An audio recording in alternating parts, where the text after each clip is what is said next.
नमस्कार साथियों, dynamic education Jodhpur में मैं देवलाल चौधरी आपका हार्दिक स्वागत करता हूं। सभी को गुड मॉर्निंग। फटाफट जुड़ जाइए। और आज बात करेंगे हम एडवांस कैलकुलस में कंटिन्यूटी की। देखो, जब कंटिन्यूटी की बात करते हैं तो लिमिट की जरूरी बात करनी है, और लिमिट की हमने कर ली। तो जब लिमिट की बात कर ली तो कंटिन्यूटी में तो फिर बचा ही क्या है कि यदि आपको लिमिट है या नहीं ये पता चल जाए तो आप फंक्शंस की वैल्यू क्या कर दो, इक्वल कर दो। फंक्शन की खुद की वैल्यू ही क्या कर दो, इक्वल कर दो। कंटिन्यूटी आ जाती है। स्वाति, काजल, दिनेश, विष्णु, उर्मिला, काजला, मनीषा, टूटी। पहले तो ये बताओ पारस कि आप कंटिन्यूटी वो कल लिमिट वाले किए कि नहीं किए। चारू, आपको भी गुड मॉर्निंग। कल लिमिट वाले किए कि नहीं। तो ज्यादातर तो कर लिए थे अपने, यही जो ट्रिक वगैरह ली थी यूज में। देखो, 2 दिन वो ट्रिक ही काम आनी है, 2 दिन वो ट्रिक ही काम आनी है, बाकी कुछ भी नहीं है। हाँ पुनीत रावत, आपको भी राम राम भाई। ठीक है। अब आपको देखो, आप कल जुड़े हुए हो, आपको थोड़ा सा मैटर समझने में टाइम लगेगा, सीक्वेंस वाइज समझना ना, क्योंकि जो ट्रिक है वो जैसे कल देखोगे तो कल वाली ट्रिक हम आज लेंगे, तो थोड़ा रेगुलर रहना जरूर। ठीक है। तो बताओ भाई, जाके किया कि नहीं किया लिमिट।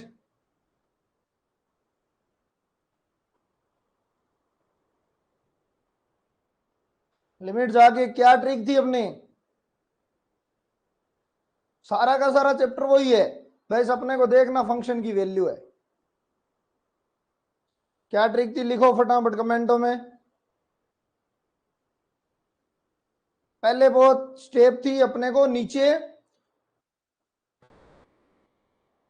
एक्स या वाई की पावर, एक्स की पावर बराबर करना। ठीक है भाई, नीचे पावर बराबर करना, समझ रहे हो बात। नीचे पावर बराबर करने के बाद पावर देखनी है, तो ऊपर वाली में से नीचे वाली पावर को क्या कर दो, घटा दो। ठीक है, हाँ बिल्कुल। और फिर ऊपर वाली पावर में से नीचे वाली पावर घटा दो, एल्फा की वैल्यू आ जाती है। एल्फा यदि 0 से बड़ी होगी तो आपकी क्या होगी, लिमिट विद्यमान होगी। अब देखो बात यही है, जब लिमिट एल्फा 0 से बड़ी होगी तो कंटिन्यूटी की तो लिमिट विद्यमान होनी चाहिए। इसका मतलब कंटिन्यूटी में भी क्या होगा, 0 से बड़ी होनी चाहिए, क्योंकि लिमिट तो उसमें भी तो विद्यमान होनी चाहिए ना भाई। लिमिट तो उसमें भी तो विद्यमान चाहिए अपने को। तो कंटिन्यूटी में भी एल्फा 0 से बड़ा होना चाहिए, प्लस एक चीज और होना चाहिए, वो है फंक्शन की वैल्यू। ठीक है। चलो उससे पहले हम कुछ एक चीजें देखते हैं। वैसे तो कंटिन्यूटी आपको पता ही है कि आप जैसे मान लो कोई ग्राफ है, ठीक है, ये कंटिन्यूस ग्राफ है, ठीक है, और ये आपका डिसकंटिन्यूस ग्राफ है। ठीक है, एक तो ये कंटिन्यूस है, लेकिन इसमें कोसी ने थोड़ा सा अलग कहा है। कोसी ने क्या किया, एक नेबरहुड ले रहा है ए का, ये ए माइनस डेल्टा और ये ए प्लस डेल्टा। कोसी का कहने का मतलब है इस नेबरहुड के साथ में क्या होना चाहिए, जैसा हमने लिमिट में पढ़ा है, ये एल होगी विद्यमान, और ये एल प्लस लेमडा और एल अपसाइलम और एल माइनस अपसाइलम, ये हमने पढ़ा है कि लेमडा अपसाइलम की डेफिनेशन में कि जो ये अंतराल होगा तो उसी के रेस्पेक्ट में ये अंतराल होना चाहिए। तो कल ये पढ़ी चीज हमने,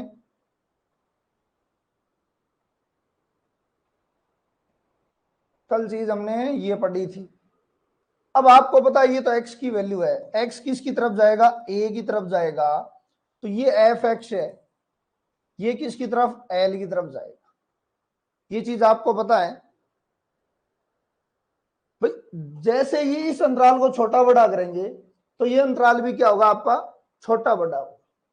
ठीक है, ये हमने कल देख लिया था। अब कोसे यही कहता है कि इस अंतराल में प्रत्येक बिंदु का, इस अंतराल में प्रत्येक बिंदु का प्रतिबिंब विद्यमान होना चाहिए, मतलब ये प्रत्येक बिंदु पे लागू होनी चाहिए, ठीक है ना। ये क्या होनी चाहिए, प्रत्येक बिंदु पे लागू होनी चाहिए।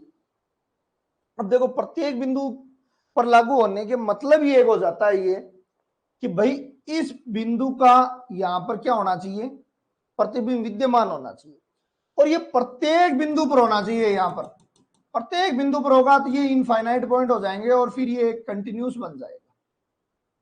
तो ये बात समझ में आई कि नहीं आई। प्रत्येक बिंदु का यहां पर प्रतिबिंब विद्यमान होना चाहिए। प्रत्येक बिंदु का मतलब है कुछ छूटना ही नहीं चाहिए, कुछ छूटना ही नहीं चाहिए। तो यदि इन बिंदुओं को आप डिनोट करोगे ऐसे, ऐसे एक डिनोट करोगे तो आपकी क्या होगी भाई, ऐसे डिनोट करोगे एकदम बिल्कुल, तो ये एक लाइन प्राप्त हो, ठीक है। और ये प्रत्येक बिंदु पर होना चाहिए इस ग्राफ की। इसमें क्या प्रत्येक बिंदु पर हो रहा है क्या, इसमें देखो प्रत्येक बिंदु पर हो रहा है क्या,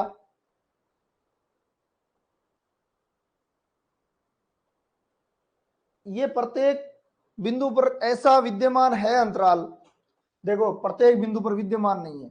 ये आप नेबरहुड लो, आप ये नेबरहुड ए ले लो, ये इसका नेबरहुड है, इसका नेबरहुड में ये विद्यमान ही नहीं है, ये विद्यमान ही नहीं है, ये विद्यमान ही नहीं है, तो ये आपका क्या हो गया फिर, कंटिन्यूस नहीं है। इसका मतलब प्रत्येक बिंदु का होना चाहिए। और ये बात कह कौन रहा है, कोसी कह रहा है। अब ये कोसी पीछा नहीं छोड़ेगा कभी भी, कोसा कोसी बोल जानो और ये पर में तो हमेशा ही चलेंगी, ठीक है। ये चीजें तो अपन पढ़ने वाले हैं, आपको पता ही है कोई।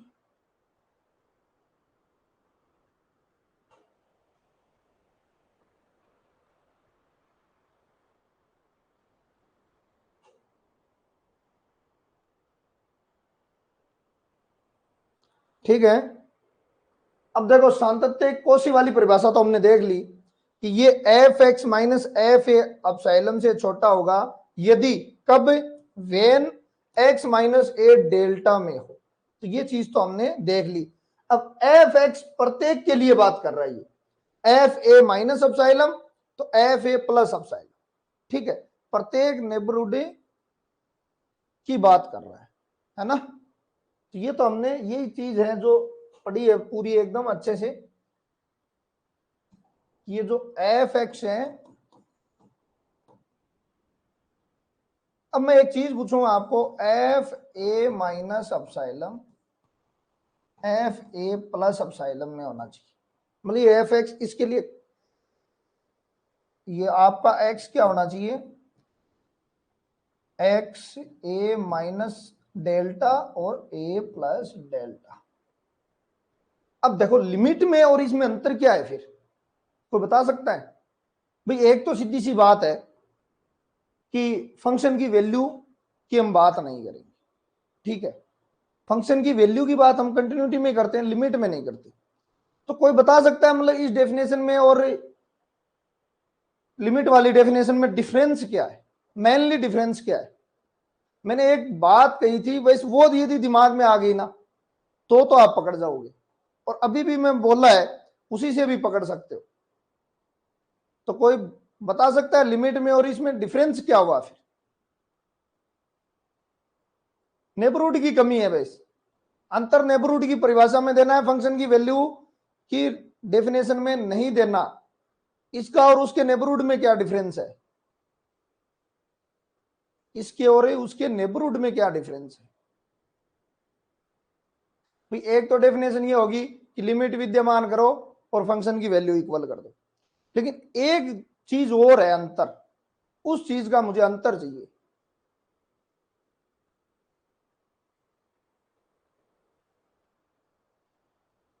को बता सकता है उसकी डेफिनेशन और इसकी डेफिनेशन, यदि ध्यान दिया मैं बोलूंगा तब तो आपको पता चल जाएगा, हाँ आई। लेकिन पहली चीज ये यदि एक एक समझिए, देखो लिमिट में क्या नहीं करते हम बात, एफ ए की बात नहीं करते, मतलब खुद फंक्शन की वैल्यू की बात नहीं। देखो जब लिमिट में एक्स को कम या ज्यादा करेंगे तो ये अभी भी होगा, कम ज्यादा करोगे तो अब ये अभी भी होगा, यदि x a की तरफ जाएगा तो f(x) l की तरफ जाएगा, अभी भी होगा ये तो अभी भी होगा।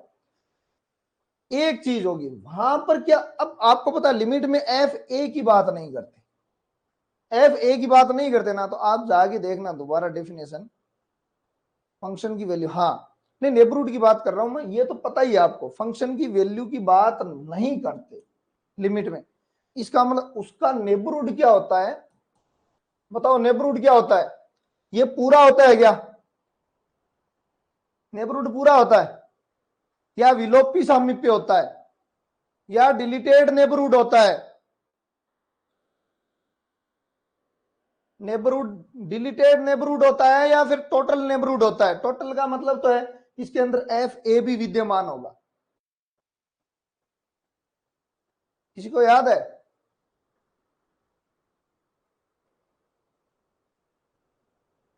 विलोपी सामीप्य डिलीटेड होता है, ये डिफरेंस भी है, क्योंकि हम एफ ए की बात ही नहीं करते, जब इस पॉइंट की खुद की तो बात ही नहीं करते लिमिट में, इसका मतलब ये उसके नेबरहुड में नहीं लेते, समझ रहे हो। और इसमें क्या लेंगे हम, ए की भी बात करेंगे, हम बात करेंगे limit x tends to 0 y tends to 0 या फिर केवल x टेंस टू 0 f(x,y) बराबर f a की भी बात करेंगे, तो नेबरहुड में डिफरेंस होता है, उसके नेबरहुड में वो उसका नेबरहुड डिलीटेड होता है और ये टोटली नेबरहुड है, minus a minus delta a plus delta. तो ये छोटी छोटी चीजें आप डिफरेंस रखना, पूछेगा तो कोई नहीं लेकिन पता होना चाहिए सारी। अब यही चीज है, देखो f एक विवर्त अंतराल I में परिभाषित हो, तो फलन उस अंतराल में उस इंटरवल में किसी बिंदु a पर सतत कहलाएगा यदि प्रत्येक स्वेच्छे धनराशि अपसाइलम जो कितना ही छोटा क्यों ना हो, ठीक है, डेल्टा के लिए एक ऐसी कोई संगीत राशि डेल्टा का मान अपसाइलम पर आधारित होता है और ये पॉजिटिव होगा, और x के सभी मानों के लिए, यही तो चीज है ना, यही तो चीज करती है इसको अलग, यही तो चीज मेन है, x के सभी मानों के लिए विद्यमान होना चाहिए। सभी मानों का मतलब यदि उस मानों का आप बनाओगे तो आपकी एक रेखा प्राप्त हो जाएगी। रेखा प्राप्त कब होती है आपको पता ही है, रेखा प्राप्त कब होती है, जब आपके इसके संगत में यहां एक मान हो, जस्ट इसके संगत में यहां एक मान हो, जस्ट इसके संगत में यहां एक मान हो, जस्ट इसके संगत में ये मान हो, जस्ट इसके संगत में।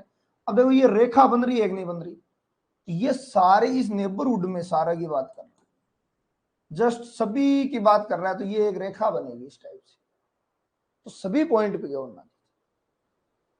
तो बताओ भाई कोशिश समझ में आई कि नहीं आई, कोशिश समझ में आई कि नहीं आई, कोशिश समझ में आई कि नहीं।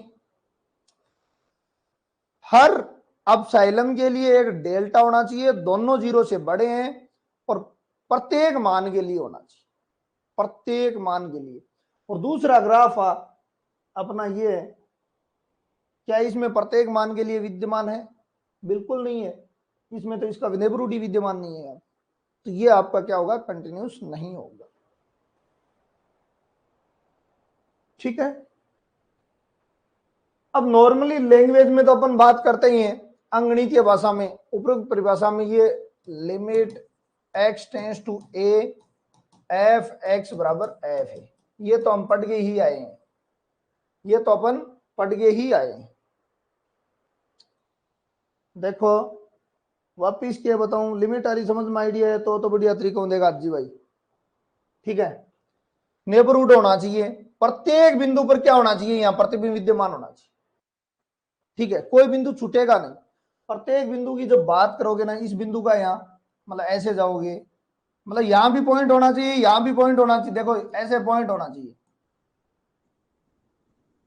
ठीक है, प्रत्येक बिंदु का मतलब यही है, इस टाइप के पॉइंट होने चाहिए प्रत्येक बिंदु का। अब इनको मिलाओगे ना तो बीच में कोई पॉइंट छूटना चाहिए नहीं चाहिए, जब पॉइंट कोई छूटता नहीं है तो सीधी सी बात है एक रेखा ही प्राप्त होती है, ठीक है ना। और एक रेखा प्राप्त होने का मतलब ये कंटिन्यूस ही है, इसमें तो पॉइंट छूट रहा है, इसमें तो इस पॉइंट की संगत ये अपसाइलम विद्यमान नहीं है, इस पॉइंट के संगत यहां पर अपसाइलम विद्यमान नहीं है, इसलिए ये क्या है, डिसकंटिन्यूस है।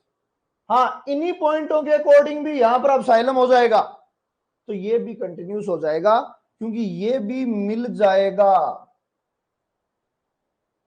तब ये भी मिल जाएगा जब इनका भी यहां पर इस x के लिए ये y की मान होना चाहिए। बात आई है, इस x का मान रखें तो एक y का मान प्राप्त होना चाहिए, समझ रहे हो बात। तो ये बात है, यदि सीधी लैंग्वेज में बताऊं तो ये तो हो ही गया। अब देखो वाम बिंदु पर और दक्षिण बिंदु पर ये अपने को पता ही है, एक सतत, देखो फलन की एक बिंदु पर वाम एवं दक्षिण की ओर सातत्यता देखनी है, ठीक है। वाम सातत्य F A minus zero and F A plus zero, जो हमने देखा है 12th में वही बात कर रहा है, ठीक है। कंटिन्यूटी विवर्त अंतराल में सातत्यता की बात कर रहा है, विवर्त अंतराल में ए बी पर क्या होना चाहिए, परिभाषित फलन सतत कहलाता है यदि फलन के प्रत्येक बिंदु पर सतत हो, ठीक है। ए बी के यदि प्रत्येक बिंदु पर सतत है तो पूरे अंतराल में भी क्या होगा, आपका सतत होगा। तो ये चीजें तो पहले हम पढ़ ही चुके हैं। अब देखो संवर्त अंतराल की बात करते हैं, संवर्त अंतराल की क्या डेफिनेशन होती है। देखो विवर्त में और संवर्त में दोनों में डिफरेंस बता देता हूं मैं। विवर्त अंतराल की जब बात करता है तो इसके प्रत्येक बिंदु पर सतत होना चाहिए या कंटिन्यूस होना चाहिए। प्रत्येक बिंदु का मतलब है ए भी तो हम ले नहीं रहे, अंदर वाला क्या होना चाहिए, पूरा का पूरा सतत होना चाहिए। संवर्त अंतराल की देखो मैं बताता हूं आपको, तो कोई बता सकता है पीछे वाली डेफिनेशन, यदि 11th 12th की हम पढ़ गए हैं वो बता सकता है क्या। संवर्त अंतराल में सतत की बात करते हैं तो क्या डेफिनेशन है, पहला काम तो विवर्त अंतराल में सतत होना चाहिए, विवर्त में सतत। अब देखो समर्थ में होता क्या है, ए बी शामिल होते हैं, ए बी क्या होते हैं, शामिल होते हैं समर्थ में। तो समर्थ अंतराल में सतत की बात करते हैं, इसका मतलब ए बी पर क्या होना चाहिए, विवर्त अंतराल में तो सतत होना चाहिए, ठीक है। दूसरी क्या थी, दूसरी थी ए पर और तीसरी थी बी पर। अब बताओ ए पर कौन सा सतत होना चाहिए, ए पर कौन सा सतत होना चाहिए। देखो ये लाइन बनाओ आप, ये ए है ये बी है, ये विवर्त अंतराल में तो हर बिंदु पर तो ये क्या होना चाहिए, सतत होना ही चाहिए। हर बिंदु पर आपका क्या होना चाहिए, पॉइंट पर राइट कंटिन्यूटी, ए पर राइट बी पर लेफ्ट। मैंने बताया था ए पर क्या होना चाहिए, राइट होना चाहिए, बी पर लेफ्ट होना चाहिए, ठीक है। ओके, ए पर राइट बी पर लेफ्ट, ये समर्थ अंतराल की डेफिनेशन है और यही चीज लिखी हुई। बी पर क्या होना चाहिए, वाम पक्ष की ओर, और ए पर क्या होना चाहिए, दक्षिण पक्ष की ओर। एक एक चीज पहले वाली होनी चाहिए। अब मैं इसको डायग्राम में लेकर आता हूं, ठीक है। डायग्राम मान लो ये है, कंटिन्यूस बात करते हैं, इसमें अंतराल लेते हैं अपन, ये ले लेते हैं। देखो ये ए से ले लिया मैंने, बी ले लिया, ठीक है। ये मेन छोर के पॉइंट है, ठीक है। इसके अंदर वालों के पॉइंट के अकॉर्डिंग तो क्या होना चाहिए, एकदम बिल्कुल ही प्रतिबिंब विद्यमान होना चाहिए, नो इश्यू। सारे के सारे पॉइंटों में हर एक्स के लिए वाई का मान होना चाहिए। देखो तभी ये पॉइंट आता है, तभी ये पॉइंट आता है, तभी ये पॉइंट आता है, तभी ये पॉइंट, क्योंकि हर एक्स के लिए वाई का मान होता है। अब ए के लिए इधर से जुड़ा होना चाहिए और बी इधर से जुड़ा होना चाहिए, बी इधर से जुड़ा होना चाहिए। तो ये आपका मैथमेटिकल रूप में 2D में दर्शा दिया मैंने। अब देखो सिक्वेंटली कंटिन्यूस, सिक्वेंटली कंटिन्यूस जो आप कहते थे ना, पहले हमने पढ़ चुका है। जो शुरुआत में कह रहे थे कि सिक्वेंटली कंटिन्यूस क्या होगा, देखो ये आपका ए है, ये इसका नेबरहुड है, ठीक है। इसके संगत प्रत्येक बिंदु पर क्या होगा, प्रत्येक बिंदु पर क्या होगा, एक एल विद्यमान होगा और एल माइनस अपसाइलम और एल प्लस अपसाइलम विद्यमान होगा, ठीक है। सिक्वेंटली कंटिन्यूस का मतलब यही होता है, जब जब एक्स मान लो ए की तरफ जाए, जब जब एक्स ए की तरफ जाए तो आपका एफ एक्स किसकी तरफ जाएगा, बताओ, याद है क्या सिक्वेंटली, हेनी बोरेलर याद है, जब जब एक्स ए की तरफ जाए तो एफ एक्स एफ ए की तरफ कन्वर्ज होना चाहिए, कन्वर्जेंस होना चाहिए। जब जब एक्स ए की तरफ जाए, मान लो यहां एक्स है, इधर जाए, तो ये जो एफ एक्स है ना, यहां पर कोई पॉइंट, ये एल की तरफ या एफ ए की तरफ जाना चाहिए या फिर एल की तरफ। याद होनी चाहिए ये चीजें कि सिक्वेंटली का मतलब सीधा सा यही है कि जब जब एक्स ए की तरफ लिमिट लगाएं हम, तो तब तब एफ एक्स भी किस तरफ और विसरित होना चाहिए, एल की तरफ होना चाहिए, ठीक है। ये डेफिनेशन। तो ये पूरी, यदि बिंदु ए के सामीप्य में, सामीप्य हमने लिया था, एफ एक संतत कहलाता है यदि ए को अभिसरित होने वाले प्रत्येक अनुक्रम ए एन के संगत फलनीय मानों का अनुक्रम f a n f a को अभिसरित होता है। चीज यही है कि जब जब एक्स ए की तरफ जाए, जब जब ये एक्स इधर जाए, तो ये यहां पर एफ एक्स ही तो है, सभी ये पॉइंट सभी क्या है, एफ एक्स है, तो ये किधर जाना चाहिए, एल अपने लिमिट पॉइंट की तरफ जाना चाहिए। इसको एल भी कहते हैं, एफ ए भी कहते हैं, ठीक है। तो कभी एल कहेगा, कभी एफ ए कहेगा, इसमें बिल्कुल कंफ्यूजन नहीं होना है। ये एक्चुअली तो फलन का मान है, ये यहां पर क्या है, इसके संगत क्या है, फलन का मान है, ठीक है ना।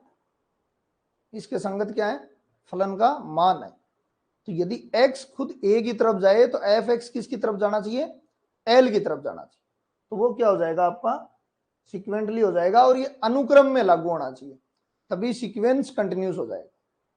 भाई नाम सिक्वेंटली क्यों पड़ा, जब इस सीक्वेंस की बात करेंगे तो ये क्या हो जाएगा आपका, सिक्वेंटली हो जाएगा। ओके, यदि सीक्वेंस क्या हो जाए आपकी कंटिन्यूस है तो सिक्वेंटली कंटिन्यूस। अब देखो कोसी रेनी बोरेल में क्या अंतर है, कोसी दोनों ही क्या करते हैं, हेनी बोरेल यही तो है, हेनी बोरेल, ये हेनी की डेफिनेशन ही है, ठीक है ना। ये डेफिनेशन किसकी है, हेनी ने ही दी थी। तो हेनी और कोसी दोनों ही क्या करते हैं, कंटिन्यूटी की बात करते हैं, बस यही है। हेनी और ये दोनों ही किसकी बात करेंगे, कंटिन्यूटी। फलन एफ इसके प्रांत के किसी बिंदु ए पर कोसी की परिभाषा से सतत है तो वह हेनी की परिभाषा से भी सतत होगा, दोनों ही कंटिन्यूस की बात करते हैं। अब देखो असातत्यता, इससे पहले मुझे ये बताओ जो डेफिनेशन हमने पढ़ी है वो समझ में आई कि नहीं है। असातत्यता मुख्य तौर पर तो होती है 3 प्रकार की, जो अपन आपको नॉर्मली 12वीं की बुक में भी मिल जाएगा, लेकिन अब जब ग्रेजुएशन की आती है तो इन्होंने क्या किया है कि एक तो मिश्र बना दिया, मतलब कंबाइंड बना दिया, और एक इनफाइनाइट बना दिया, 2 और जोड़ दी, मतलब अनंत असातत्यता और आपकी मिश्र असातत्यता। यहां तक कोई इश्यू है तो बताओ।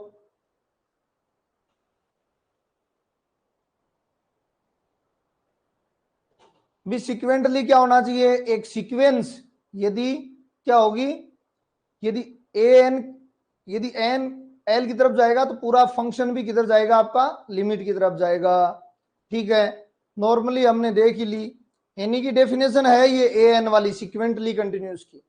कोसी की डेफिनेशन हमने देखी है, कोसी इंटरवल की बात करता है और हेनी सीक्वेंस की बात करता है, ये 2 डिफरेंस है इसमें। अब मैं इसमें चलो असातत्यता, असातत्यता वो होती है, डिसकंटिन्यूटी वो होती है जो कंटिन्यूस नहीं हो, जो कंटिन्यूस नहीं हो। डिसकंटिन्यूटी क्या होगी? जो कंटिन्यूस नहीं हो। अब देखो डिसकंटिन्यूस कई प्रकार की हो सकती है, वैसे तो अपन नॉर्मली तो अपन 3 प्रकार की लेते हैं। सर थ्योरी में भी क्वेश्चन पूछ सकता है क्या? थ्योरी में ही पूछते हैं, ठीक है ना, थ्योरी में ही पूछते हैं DSSS वाले। इन्हीं की डेफिनेशन पूछ ली, सिक्वेंटली कंटिन्यूस पूछ लिया, सत्य कौन सा है, इधर दे दिया उधर दे दिया। तो थ्योरी ज्यादा हार्ड नहीं है। एक बार शुरुआत में पढ़ रहे हो, अभी इतना डीप में कभी किसी ने पढ़ाया नहीं, तो आपको ऐसा लग रहा है यार पहली बार आ रहा है। पहली बार नहीं है ये, यदि तसल्ली से पढ़ते तो पहले भी आता, लेकिन अपने को थ्योरी समझनी है। देखो थ्योरी समझोगे ना तभी कंसेप्ट क्लियर होंगे, नहीं कंसेप्ट क्लियर नहीं होंगे, ठीक है ना। तो थ्योरी पे मैं सबसे ज्यादा ध्यान देता हूं। क्वेश्चन तो मैं एक वर्ड बोलूंगा और बोलूंगा क्या, कल बोल ही दिया वो तो, अब उसमें तो कुछ है ही नहीं क्वेश्चनों में तो, इसीलिए तो क्वेश्चनों में इसमें ज्यादा कुछ भी नहीं है, ठीक है। क्वेश्चन तो आप ऑटोमेटिक ही होते जाएंगे उस टाइप से, लेकिन थ्योरी जरूरी है समझना, ठीक है। अब देखो क्या करना था अपने को, डिसकंटिन्यूस कब कब हो सकता है।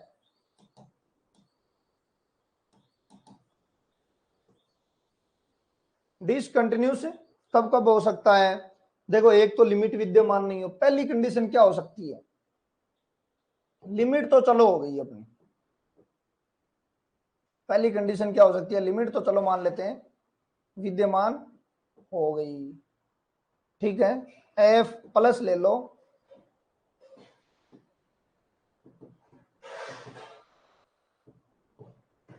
ए माइनस ले लो, लिमिट तो विद्यमान है लेकिन फंक्शन की वैल्यू इक्वल नहीं है। ऐसा हो सकता है कि नहीं हो सकता? हो सकता है ना डिसकंटिन्यूटी के लिए। लिमिट तो आपके पास लेफ्ट राइट लिमिट भी है, लेफ्ट लिमिट भी है, इक्वल है, लेकिन फंक्शन की वैल्यू क्या है? इक्वल नहीं है। दूसरी क्या कंडीशन हो सकती है बताओ? दूसरी कंडीशन हो सकती है आपकी, लिमिट विद्यमान तो है, लिमिट के मान तो आ रहे हैं लेकिन वो इक्वल नहीं है।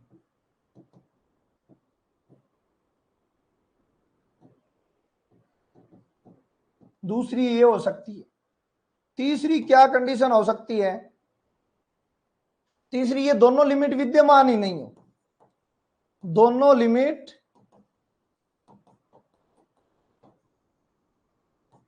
विद्यमान ही नहीं हो। तीन कंडीशन तो अपने को पता है, फिर डिसकंटिन्यूटी होने के लिए लिमिट विद्यमान है, फंक्शन की वैल्यू बराबर नहीं है। ये दोनों लिमिट तो विद्यमान है, या वैल्यू तो आ रही है, मान लो लेफ्ट लिमिट की 5 आ रही है तो राइट की 7 आ रही है, इक्वल नहीं है। तीसरा, लिमिट दोनों विद्यमान ही नहीं है। लिमिट क्या नहीं है? दोनों विद्यमान ही नहीं है, ठीक है। अब इसको क्या कहेंगे जब लिमिट विद्यमान है, फंक्शन नहीं है? रिमूवेबल। Removable discontinuity. और ये आपका टीजीटी में ही पूछा गया था, इन तीनों की डेफिनेशन दी गई थी। इसके बारे में पूछा गया था कि ये रिमूवेबल के बारे में, अब पूरा क्वेश्चन मुझे याद नहीं है, लेकिन तीनों की डेफिनेशन में रिमूवेबल की डेफिनेशन पूछी गई थी। इसको हिंदी में क्या कहते हैं? अपने कहते हैं, अपने असंतति, ठीक है ना, अपने असंतति। इसको क्या कहते हैं? प्रथम प्रकार का। इसको क्या कहते हैं? द्वितीय प्रकार का।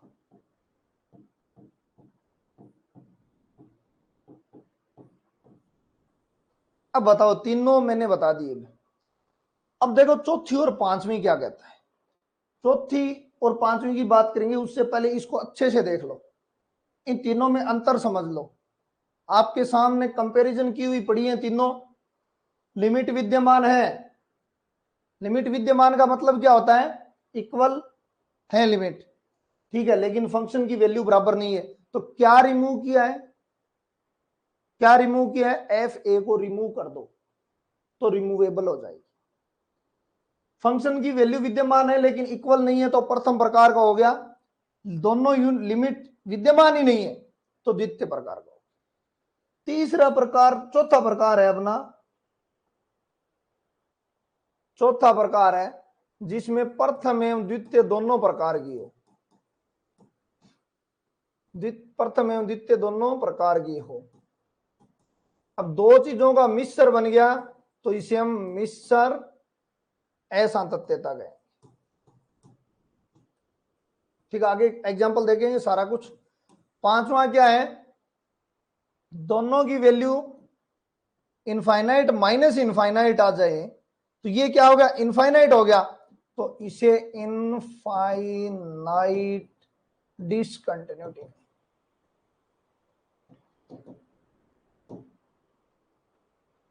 ये लो पांचों प्रकार लिख दिया मैंने, एक बार दोबारा देख लो। मेनली ये तीन ही है। लिमिट बराबर है, फंक्शन की वैल्यू को रिमूव कर दो, रिमूवेबल हो गई। दोनों लिमिट इक्वल ही नहीं है, प्रथम प्रकार की होगी। दोनों लिमिट विद्यमान ही नहीं है तो ये क्या होगी, द्वितीय प्रकार की होगी। सारों के एग्जांपल देखने वाले हैं, एक साथ एक बार देख लो क्योंकि आती है डेफिनेशन। ये तीनों इंपॉर्टेंट है, ये तीनों इंपॉर्टेंट है, ठीक है ना। कई बार आपने पढ़ा होगा प्रथम प्रकार की सातत्यता, द्वितीय प्रकार का सातत्यता। जब लिमिट विद्यमान हो जाए, इक्वल नहीं हो, तो आप प्रथम प्रकार का कहोगे, ठीक है। जब दोनों ही लिमिट विद्यमान नहीं हो तो द्वितीय प्रकार का कहोगे। जब लिमिट आपकी विद्यमान हो जाए, फंक्शन की वैल्यू बराबर नहीं हो, तो आप क्या कहोगे, रिमूवेबल डिसकंटिन्यूटी कहोगे। जब प्रथम है द्वितीय प्रकार का, ये एग्जांपल से ही समझ में आएगा, ठीक है। और जब लिमिट लेफ्ट राइट की इनफाइनाइट माइनस इनफाइनाइट वैल्यू आ जाए, इसका मतलब अनंत वैल्यू आ रही है, उसे इनफाइनाइट डिसकंटिन्यूटी कहेंगे। ये पांचों डेफिनेशन। कोई प्रॉब्लम है तो बताओ, इसमें कोई भी प्रॉब्लम है तो बताओ, कोई भी प्रॉब्लम है तो बताओ भाई। ये पांचों प्रकार की अच्छे से देख लेना, मैंने एक साथ लिख दिए। अब एग्जांपल सहित अपन एक एक को पढ़ेंगे। अब देखो पहली बात क्या है, टाइप ऑफ असांतत्यता मतलब डिसकंटिन्यूटी, रिमूवेबल या अपने ही असांतत्यता। अपने ही असांतत्यता बात वही है। एग्जांपल ले लेते हैं, अपने ही क्या होता है, limit x tends to a plus बराबर limit x tends to a minus not equal f a. यही तो लिखा था हमने। इसका मतलब एक एग्जांपल है 1x नॉट इक्वल 0 और x बराबर 0। अब देखो लिमिट तो विद्यमान है क्योंकि लेफ्ट लिमिट और राइट लिमिट 1 आ रही है। इसकी लेफ्ट और राइट दोनों लिमिट क्या आ रही है, 1 आ रही है, लेकिन फंक्शन की वैल्यू क्या आ रही है, 0 आ रही है। तो ये किस प्रकार की होगी। अब देखो लिमिट तो बराबर है, एल और आर दोनों बराबर है, लेकिन फंक्शन की वैल्यू 0 है, ठीक है। फंक्शन की वैल्यू 0 है तो ये क्या हो जाएगी आपकी, रिमूवेबल हो जाएगी। तो ये पूरा का पूरा ये लिखा हुआ है, ठीक है। अब देखो नेक्स्ट ये, इसको देखो, इसकी वैल्यू क्या होती है अपने को पता है, इसकी वैल्यू 1 होती है, ठीक है। जब x नॉट इक्वल क्या है, a है, तो वैल्यू क्या होगी 1, और x a पर अगले ने क्या कह रहा है, 0 कह रहा है। इसका मतलब ये लेफ्ट और राइट तो क्या हो रही है, 1 हो रही है, और फंक्शन की वैल्यू क्या हो रही है, 0। तो ये रिमूवेबल आपकी हो जाएगी या अपने सातत्यता हो। तो ये दो एग्जांपल हमने इसके ले लिए। नेक्स्ट देखो प्रथम प्रकार का। प्रथम प्रकार का मतलब ये दोनों इक्वल ही नहीं हो, लिमिट तो विद्यमान है लेकिन इक्वल नहीं है। तो नेक्स्ट देखो एग्जांपल। अब देखो लिमिट तो विद्यमान है, ये कौन सी लिमिट है, लेफ्ट है, ठीक है। लेफ्ट क्या वैल्यू आ रही है, -1, और राइट की क्या आ रही है, 1। क्या इक्वल है दोनों, इक्वल नहीं है, तो ये क्या होगी आपकी प्रथम प्रकार की होगी। इसी प्रकार इसमें देखो, x जब 1 से छोटा लेते हैं तो रखोगे 1 आएगा, x जब 1 से बड़ा लेते हैं तो 2 आएगा। तो दोनों लिमिट तो विद्यमान है अपने पास लेकिन इक्वल नहीं है। इक्वल नहीं है तो ये क्या हो जाएगा, प्रथम प्रकार का। यहां कोई इश्यू है तो बताइए। लिमिट विद्यमान है, इक्वल भी है, तो प्रथम प्रकार का होगा क्योंकि फंक्शन की वैल्यू इक्वल नहीं है रिमूवेबल में। और प्रथम प्रकार में लिमिट ही इक्वल नहीं है, ठीक है, लिमिट ही डिफरेंस आ रही है, इसका मतलब ये प्रथम प्रकार का है। अब देखो द्वितीय प्रकार का, एफ के किसी बिंदु ए पर न तो ए प्लस और न ही ए माइनस विद्यमान हो, इसका मतलब दोनों लिमिट विद्यमान नहीं हो, दोनों लिमिट विद्यमान नहीं हो, उसे क्या कहेंगे, आपका द्वितीय प्रकार का। अब देखो क्वेश्चन कैसे पूछेगा, क्वेश्चन ये पूछेगा आपका x नॉट इक्वल 0 बराबर 1, x बराबर 0 बराबर 0, इसमें ऑप्शन देगा प्रथम प्रकार का, द्वितीय प्रकार का, ठीक है, third mixer, fourth none of these. तो बताओ भाई कौन सा होगा इनमें, इसमें कौन सा होगा। देखो लिमिट लेफ्ट राइट तो 1 दे दी, फंक्शन की वैल्यू 0 दे दी, प्रथम प्रकार का है, द्वितीय प्रकार का, मिक्सर है या नन ऑफ दीज, इस टाइप का पूछेगा। सारों के आंसर आने चाहिए,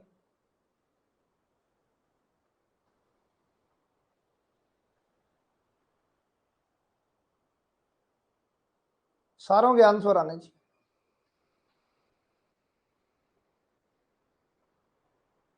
सारों के डी आ रहे हैं, बिल्कुल सही बात है, ये रिमूवेबल है, और रिमूवेबल अपने पास ऑप्शन में 4 नंबर ही हो सकता है। फिर इस टाइप के क्वेश्चन पूछेंगे, डी ट्रिपल एस बी में यही पूछते हैं, ठीक है।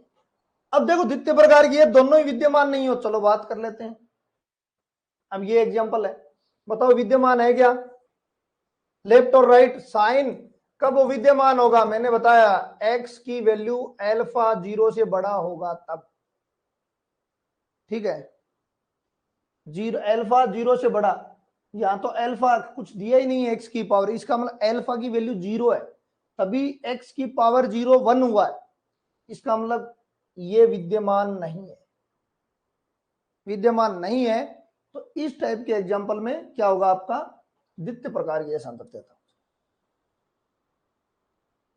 उसको और इसको अलग मत समझना, ग्रेजुएशन को और इसको। अब देखो मिक्सर क्या होती है, मिक्सर प्रथम प्रकार की भी असंतत्यता होनी चाहिए या डिसकंटिन्यूटी होनी चाहिए, first kind and second kind, दोनों ही डिसकंटिन्यूटी होनी चाहिए। दोनों ही डिसकंटिन्यूटी का मतलब क्या होता है, देखो ये क्या कह रहा है, विद्यमान है कि नहीं है, और इसमें विद्यमान नहीं है, मतलब यहां तो विद्यमान है, तो फर्स्ट प्रकार क्या कहता है, विद्यमान तो है लेकिन बराबर नहीं है, बराबर नहीं है। द्वितीय क्या कहता है, विद्यमान ही नहीं है। तो ये तो देखो विद्यमान हो गई, वही विद्यमान नए वाली हो गई, नहीं वाली हो गई, और ये विद्यमान होने वाली हो गई, विद्यमान है। तो इन दोनों को मिला दिया तो इसे हम कहेंगे मिक्सर। समझ में आ गई बात, विद्यमान हो भी रही है कौन सी, लेफ्ट वाली विद्यमान है, राइट वाली विद्यमान नहीं है। राइट वाली यदि विद्यमान नहीं है और लेफ्ट वाली विद्यमान है, इसका मतलब प्रथम प्रकार में विद्यमान कहता है, द्वितीय प्रकार में विद्यमान नहीं कहता है, इसका मतलब दोनों का ही मिक्स हो रहा है, तो ये मिक्सर हो गई, ये क्या हो गई आपकी, कंबाइंड हो गई या मिक्स्ड हो गई। तो बताओ भाई ये समझ में आ गई होगी अच्छे से। प्रथम प्रकार कहता है विद्यमान तो है, बराबर नहीं है। द्वितीय प्रकार कहता है कि विद्यमान ही नहीं है, इसका मतलब विद्यमान है भी आ गया, विद्यमान नहीं भी आ गया, दोनों आ गया तो मतलब मिक्सर।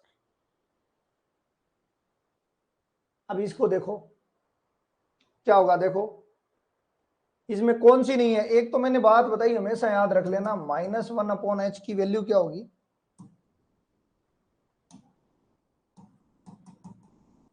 ये हमेशा 0 होगी, ये ध्यान में रख लेना, h टेंस टू 0, तब जब h टेंस टू, h तो वैसे पता ही है, नहीं लिखो 0 तो भी 0 ही होता है, जीरो होगी, ये हमेशा ध्यान में रख लेना। तो निकालो इसकी लेफ्ट और राइट। इसकी लेफ्ट निकालेंगे तो क्या होगा, 0 माइनस एच, ये लेफ्ट आएगी। बताओ क्या होगी वैल्यू। देखो ये तो घूमेगा 1 माइनस 1 के बीच में, ये तो काम गया। आपका बचा 1 अपॉन एक्स और 1 प्लस ई की पावर एक्स।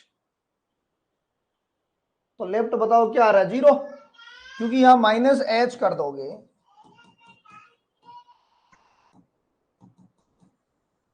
तो ऊपर वाला 0 हो जाएगा, नीचे 1 प्लस 0 बराबर 0 विद्यमान हुई है, विद्यमान तो हुई है।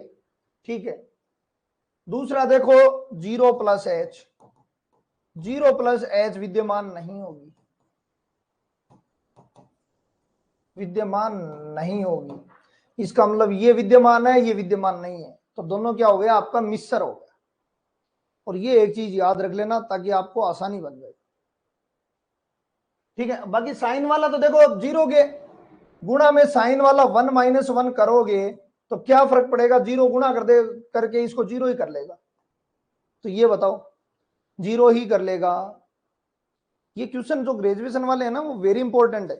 आपको लगे ना यार क्वेश्चन कहां से आया है, वो यहीं से आया है। मतलब क्वेश्चन हार्ड आया है, कहां से आया है, वो यहीं से आया है। इसमें लिखा हुआ है बहुत कुछ। ठीक है, चलो हमने तो लिमिट के 268 क्वेश्चन किए हैं, सारे कवर हो चुके हैं, क्योंकि उसमें ग्रेजुएशन वाले भी सारे के सारे इंक्लूड है।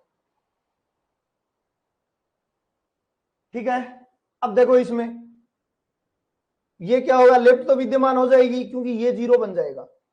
ठीक है, ये क्या हो जाएगा, 3/2 हो रहा है क्या, तो आपकी लेफ्ट तो क्या हो जाएगी, 3/2 हो जाएगी। फंक्शन की वैल्यू क्या हो रही है, 0 हो रही है। और राइट लिमिट निकालो, इसकी क्या होगी, राइट इसकी विद्यमान नहीं होगी, राइट लिमिट इसकी विद्यमान नहीं होगी।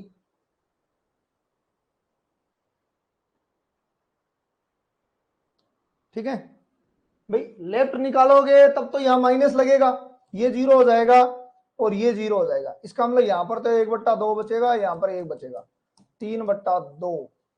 इसका मतलब 3/2 वैल्यू आ रही है, विद्यमान है। लेकिन जब यहां पर प्लस लेंगे तो वो विद्यमान ही नहीं होगी। तो ये चीजें भाई ओरल कर रहे हैं नहीं कर पा रहे हो, ओरल कर पा रहे हो कि नहीं कर पा रहे हो, दोबारा आगे लिखूं क्या, बता देना अभी। ठीक है,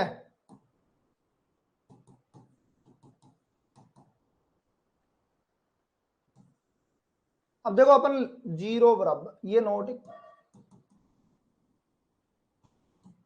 देखो लेफ्ट लिमिट लिमिट निकालते हैं अपन,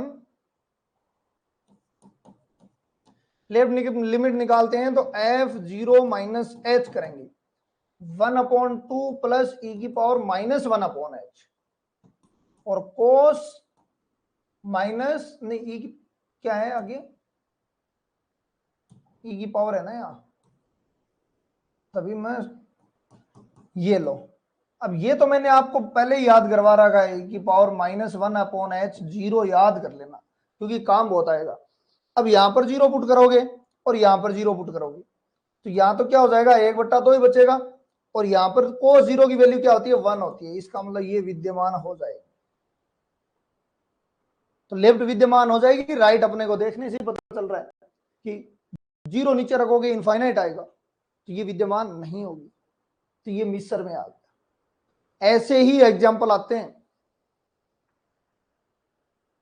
अब देखो अनंत, यदि फलन एफ ए पर एक या अधिक फलनीय सीमाएं f0 ये फलन की वैल्यू है, ये left and right limit infinite या माइनस इनफाइनाइट हो जाए, ठीक है, तो फलन बिंदु ए पर असतत होगा और आपका असांतत्य कहलाएगा, वो अनंत असांतत्य कहलाएगा।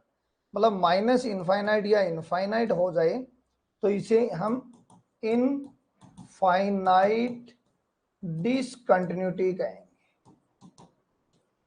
डिसकंटिन्यूटी कहेंगे। अब देखो आगे, अब देखो आपको क्या दिया हुआ है, x नॉट इक्वल नहीं, हाँ 3 और ये x बराबर 3 पर क्या दिया हुआ, 1 दिया हुआ है। तो लेफ्ट एंड राइट निकालोगे क्या आएगा भाई, लेफ्ट और राइट निकालो, यहां अपन डायरेक्ट ही वैल्यू रखते हैं, तो क्या आ रहा है, इनफाइनाइट आ रहा है, ठीक है, या माइनस इनफाइनाइट आ रहा है, इनफाइनाइट आ रहा है या माइनस इनफाइनाइट। आगे लेके चलूंगा, आगे लेके चलूंगा इसको, x minus 3, x not equal 3 और 1 x बराबर 3। अब देखो मैं सबसे पहले निकालता हूं एच एल, एच मतलब F3 माइनस एच रखूंगा तो आपका क्या हो जाएगा, 3 माइनस एच माइनस 3 बराबर माइनस 1 अपॉन एच बराबर माइनस इनफाइनाइट। कितने आ रही है, minus infinite. R H L ले लो, 3 प्लस एच रखोगे, 3 plus H minus 3 1 upon H infinite. तो ये कौन सी बन रही है, इनफाइनाइट माइनस इनफाइनाइट आ रही है, तो इनफाइनाइट कंटिन्यूटी डिसकंटिन्यूटी, ठीक है, इनफाइनाइट डिसकंटिन्यूटी, ठीक है। तो ये सारा का सारा जो मैंने लिखा है वही चीज है। आगे चलो, अब देखो अपने को पता है कि संततों, ये मतलब अब बताओ इतना पहले तो इसमें कोई इश्यू है, ये 500 प्रकार के वेरी वेरी इंपॉर्टेंट है, ठीक है ना। एक बार तो सेकंड गेट में भी पूछा हुआ है, 2 बार तो, कि प्रथम प्रकार का होगा, अपने होगा। आप देखना 2018 या उससे पहले 17 का जो भी एग्जाम है उसमें जाके सेकंड गेट का देखना। डी ट्रिपल एस भी देखने की इच्छा है तो जस्ट ही 2021 टीजीटी देख लेना। देखो डी ट्रिपल एस भी में छोड़ नहीं सकते हम कुछ भी, रीजन क्या है कि कितने शिफ्टों में पेपर होते हैं, ठीक है, कितने शिफ्टों में पेपर होंगे ये सोचो पहले तो, ठीक है। हर शिफ्ट में क्वेश्चन रिपीट होने के चांसेस थोड़े कम ही हो जाते हैं, बहुत कम चांस होता है क्वेश्चन रिपीट करें, बहुत कम चांस हो जाता है क्वेश्चन को रिपीट करे। जब बहुत कम चांस हो जाता है, जो कंटिन्यूटी में यदि बंदा क्वेश्चन उठाएगा तो एक एक वर्ड में से उठाएगा, लिमिट में उठाएगा तो एक एक वर्ड में से आपको ध्यान होना चाहिए। तभी तो देखो जिस क्वेश्चन में घुसा है शिफ्ट की उसमें से 5 क्वेश्चन ले रहा है, क्योंकि इतने शिफ्टों के लिए क्वेश्चन कहां से लाएं। इससे अच्छा है कि और आसानी भी होना चाहिए, फिर मास्टर कभी दुखी नहीं होना चाहिए, तो वो क्या करता है फिर एक टॉपिक से 5-4 खींच देता है, ठीक है ना। तो ये रीजन होता है, तो एक एक वर्ड आपको पता होना चाहिए। अब ये भी आपका पूछा हुआ है D triple S B PGT 2021 में, जब एफ और जी क्या है, कंटिन्यूस है। अब रिपीट तो देखो ये ऐसा कुछ भी नहीं है रिपीट करती या नहीं करती, ठीक है ना, रिपीट भी हो जाता है, ठीक है। अब दुनिया कहती है 2022 का हार्ड था, तो 3-4 क्वेश्चन तो रिपीट ही थे, उसमें भी सेकंड गेट में भी 3-4 क्वेश्चन तो सेकंड गेट में भी रिपीट थे, ठीक है। तो रिपीट हो भी सकता है, नहीं भी हो सकता, चांस कम है। अपन क्यों माने कि रिपीट है, अपन तो सारा एक एक वर्ड को समझे ना, अपना उद्देश्य तो वो है, क्वेश्चन कहीं से भी पूछ लो। यदि एफ और जी क्या है, कंटिन्यूस है, तो एफ प्लस जी भी क्या होगा, कंटिन्यूस होगा, एफ माइनस जी भी कंटिन्यूस होगा, एफ इंटू जी भी कंटिन्यूस होगा, एफ ओ जी भी कंटिन्यूस होगा, और यही पूछा हुआ है, यही पूछा हुआ है पीजीटी 2021, ठीक है। यदि कोई से गुणा करते हो अचर संख्या से, वो भी क्या होगा, कंटिन्यूस होगा। भाई आपका x है तो क्या 2x नहीं होगा क्या, 2 से गुणा किया तो क्या डिसकंटिन्यूस थोड़ी हो जाएगा। इसका मतलब x कंटिन्यूस था इसीलिए 2x भी क्या है, कंटिन्यूस ही है। और भाग में भी क्या होगा, कंटिन्यूस होगा, लेकिन कंडीशन है जो नीचे वाला जीरो नहीं हो जाए, बस ये जीरो नहीं होना चाहिए। अब यहां से क्वेश्चन उठाते हैं, देखो अपन गलती कैसे करते हैं। एफ जी कंटिन्यूस है, ठीक है, ए बट्टा जी कंटिन्यूस होगा, एफ इंटू जी कंटिन्यूस होगा, के एफ कंटिन्यूस होगा, डी एफ प्लस माइनस जी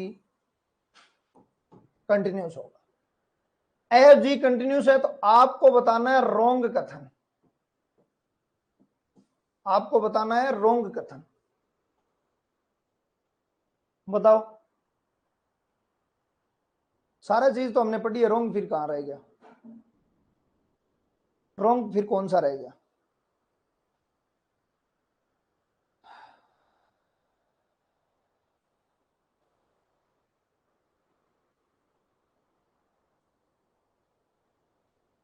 अरे बी क्यों आ रहा है खुशबू भाई? गुणा में देखो यहां पर दिक्कत क्या आ रही है, ये नो इश्यू, ये भी नो इश्यू, ये भी नो इश्यू। यहां इश्यू है जी एक्स नॉट इक्वल 0 दिया नहीं, नॉट इक्वल 0 दिया नहीं, वो देना चाहिए था। तो जब चारों ही सत्य लग रहे हो ना, तब इन कंडीशनों पे डिपेंड करता है। जब चारों ही सत्य लग रहे हो तब आपको इस कंडीशनों पे जाना, ठीक है। ये कंडीशन मिस थी इसलिए ये पहला गलत है, क्योंकि ये 0 पे लागू नहीं होती, ये आपकी 0 पे इनफाइनाइट डिसकंटिन्यूटी बन जाती है, कंटिन्यूस नहीं होता है। यहाँ बी समझा काम चल रहा है उनमें तो, ठीक है। अब देखो एक चीज और जोड़ लो इसी में, इसी में एक ई और जोड़ लो कि मोड भी क्या होगा आपका, कंटिन्यूस ही होगा। मोड भी देखो जैसे एक्स कंटिन्यूस है, क्या मोड एक्स कंटिन्यूस है या नहीं? कंटिन्यूस। इसका मतलब यदि एफ कंटिन्यूस है तो इसका मोड भी कंटिन्यूस होगा, ठीक है, इसका मोड भी कंटिन्यूस होगा। लेकिन ऐसा कतई जरूरी नहीं है कि मोड कंटिन्यूस हो तो ये कंटिन्यूस हो। अच्छी गलमा गाली, जब मोड कंटिन्यूस हो तो एफ कंटिन्यूस होना जरूरी नहीं है, और एफ कंटिन्यूस है तो मोड 100% होगा। ये इंपॉर्टेंट चीज है भाई। कोई एग्जांपल बता सकता है कि एफ कंटिन्यूस है तो 100% मोड क्या होगा, कंटिन्यूस होगा। लेकिन यदि मोड एफ कंटिन्यूस है, आप पक्की कोई जरूरी नहीं है ये कंटिन्यूस है या नहीं।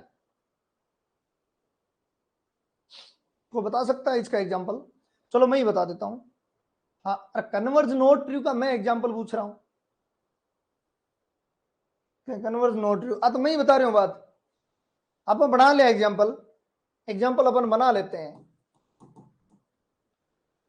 1x छोटा या बराबर 0, -1 0 से बड़ा।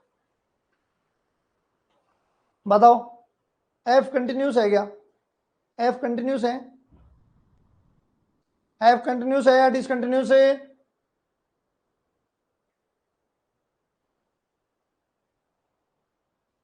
डिसकंटिन्यूस, क्योंकि लेफ्ट राइट लिमिट एफ तो डिसकंटिन्यूस है। लेकिन मोड एफ देखो, ये प्लस हो जाएगा मोड लेते ही, मोड लेते ही ये क्या हो जाएगा, प्लस हो जाएगा। इसका मतलब 1। अब बताओ, बताओ ये क्या है, ये क्या है? सारा कुछ सेम ही तो आ रहा है, 1 1। ये क्या है फिर? क्वेश्चन यही है, एफ एक्स ही है, केवल इसका मोड लिया है मैंने। मोड लेते ही आपका क्या हो गया, कंटिन्यूस। इसका मतलब जो कंटिन्यूस है मोड में, हाँ ठीक है, कंटिन्यूस हो गया ना। अब ये चीजें एक एक आपके सामने होनी चाहिए, एग्जांपल लिख लो, बुकों में है या नहीं है मुझे पता नहीं है, लेकिन आप लिख लेना ये चीजें, ठीक है ना। क्योंकि विलोम ट्रू है ना, वो समझ में नहीं आता कब ट्रू है, इसका विलोम सत्य नहीं, हमने एग्जांपल ले लिया है। अब बोरेल थ्योरम आ गई, वही है सेम अंतराल वाला। यदि एफ समवर्त अंतराल ए बी में सतत है तो इस अंतराल में परिमित उप अंतरालों में विभाजित किया जा सकता है। तो वहां पर भी क्या होगा आपका, ये परिमित उप अंतरालों में विभाजित करोगे तो F x1 minus x2 epsilon से छोटा होगा जब x1 x2 एक ही उप अंतराल में हो। तो ये आपकी बोरेल थ्योरम है। ठीक है भाई, जब पूरा का पूरा अंतराल क्या है, ये इसका कहने का मतलब ये है, आपका ये अंतराल ले रहे हो ए से बी, ये पूरा अंतराल क्या है, कंटिन्यूस है, तो इसके उप अंतराल क्या होंगे, फिर छोटे छोटे अंतरालों में आप विभाजित करोगे तो फिर क्या होंगे, ये भी कंटिन्यूस ही होंगे। अरे भाई पूरा अंतराल ही कंटिन्यूस है, तो छोटे छोटे अंतरालों में इसका उप अंतराल करोगे, वो भी क्या होंगे, फिर कंटिन्यूस होंगे। इसका मतलब सेम कंडीशन उसमें भी फॉलो करेगा, सेम कंडीशन उसमें भी फॉलो करेगा, ये बोरेल कहता है। अब इनका कोई काम धंधा तो होगा नहीं जो डेफिनेशन बनाने कोई काम हो। अब अपन बेरो यार पूरे अंतराल ही कंटिन्यूस है, तो उप अंतराल की कौन सी डेफिनेशन देने की जरूरत थी। लेकिन फिर भी आपको नाम जोड़ने का तरकीन की तो पता ही दियो। अब ये उप अंतरालों में बांटा है, इसमें सबसे इंपॉर्टेंट चीज तो ये होती है कि I0 बड़े वाला लिया है, जो नेस्टेड पढ़ा था ना हमने, जो नेस्टेड पढ़ा था सबसे बड़ा ये, फिर ये ले लिया मान लो, फिर इसके अंदर ले लिया, फिर इसके अंदर और ले लिया। मैं आगे ले तक चलता हूं, पहले तो ये अंतराल लिया है इसने, ये I0 मान लो, फिर अंतराल ये ले लिया मान लो, ठीक है, आधा किया है, मतलब आधा किया है, मान लो ये a b, a plus b by 2, ये अंतराल हो गया एक, तो ये अंतराल, एक ये अंतराल, ठीक है। तो ये भी क्या होगा, कंटिन्यूस होगा, और ये भी कंटिन्यूस होगा। फिर इसका आधा करो, इसका आधा करोगे तो ये डी, और इसका आधा करो, इसका आधा करोगे तो ई। अब ये अंतराल और ये अंतराल ऐसे तोड़ते जाओगे तो I0, फिर I1, फिर I2, ये I3, इंटरवल है ये सारे, मतलब ये I0 सबसे बड़ा था, ये तो बड़ा रहेगा और फिर सारे इसके अंदर आते जाएंगे। दूसरी बात सबसे इंपॉर्टेंट चीज ये इसकी, इसकी सबसे इंपॉर्टेंट चीज ये है कि IN की एनवे की लंबाई क्या होगी, ये सबसे इंपॉर्टेंट। ठीक है, एनवे अंतराल की लंबाई क्या होगी, लास्ट वाले में से पहले वाला पॉइंट घटा दो, 2 की पावर n होगी लंबाई, जैसे हमने केंटर में किया था ना, वैसा का वैसा ही लंबाई है, b माइनस ए 2 की पावर n। देखो ये चीजें यहां भी पढ़नी है न्यूमेरिकल में, जो सेकंड ग्रेड की तैयारी करेगा उसको न्यूमेरिकल में भी ये पढ़नी है चीजें, तो ध्यान रख लेना। इंटरवल क्या हो जाएगा, b माइनस ए बट्टा 2n, तो ये सबसे इंपॉर्टेंट चीज है। बाकी तो ठीक है, ये ए एन बी एन क्या होगा, इसका सबसेट ही होगा, अपने को पता है क्योंकि ये बड़े वाला है, और एन का मतलब उसके अंदर जो छोटे होता है, ये तो मान लो ए बी बड़े वाला है, और ए एन बी एन तो इसके अंदर वाला है, तो अंदर वाला तो इसका सबसेट ही होगा। तो बताओ भाई बोरेल में कोई ये चीजें इंपॉर्टेंट थी जो मैंने ली है। ठीक है, उप अंतराल में करो डिवाइड, बड़े वाला सबसे बड़ा होगा, उसके बाद में डिवाइड करते जाओ, छोटे होते जाएंगे, तो छोटे होते जाएंगे तो लंबाई कम होती जाएगी। इसका मतलब जैसे जैसे एन बढ़ाओगे तो ये लंबाई छोटी होती जाएगी, बी में से ए घटाओगे 2 की पावर एन हो जाएगा। ठीक है, और ये ए एन बी एम क्या होगा, इसका सबसेट होगा। तो ये तो अपने इसमें भी दिख रहा है, ये ए और बी है। अब मान लो ये एक अंतराल लेते हैं, तो ये ए बी का क्या है, सबसेट ही तो है। तो ये चीजें हैं इसमें। अब देखो बाउंडेडनेस, बाउंडेडनेस का ये कहता है कि यदि कोई सातत्य है ना तो वो बाउंडेड होगा, यदि किसी अंतराल में सातत्य है तो वो क्या होगा, बाउंडेड होगा। ठीक है, ओके, लेकिन जो बाउंडेड हो वो सातत्य होना जरूरी नहीं है भाई। ठीक है, वो सातत्य होना जरूरी नहीं है। जो समवर्त अंतराल में देखो क्या कह रहा है, समवर्त अंतराल में क्या कह रहा है, यदि सातत्य है तो क्या होगा, बाउंडेड होगा। ठीक है, लेकिन जो बाउंडेड हो वो सातत्य होना जरूरी नहीं है। इसके पीछे रीजन है, बाउंडेड तो भाई ये भी है,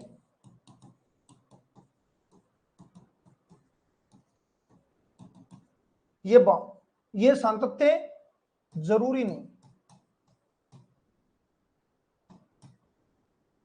ठीक है, बाउंडेड तो यही है क्योंकि इसकी वैल्यू 1 से -1 के बीच में आ रही है और 0, तो टोटली फंक्शन की वैल्यू क्या आ रही है, टोटली फंक्शन की वैल्यू -1 से 1 के बीच में आ रही है, -1 से 1 के बीच में आ रही है, इसका मतलब ये बाउंडेड है, लेकिन ये सातत्य नहीं है। तो ये आपको मैंने बता दिया, जो बाउंडेड हो वो सातत्य होना जरूरी नहीं है, लेकिन जो सातत्य होगा वो बाउंडेड जरूर होगा किसी क्लोज्ड इंटरवल में।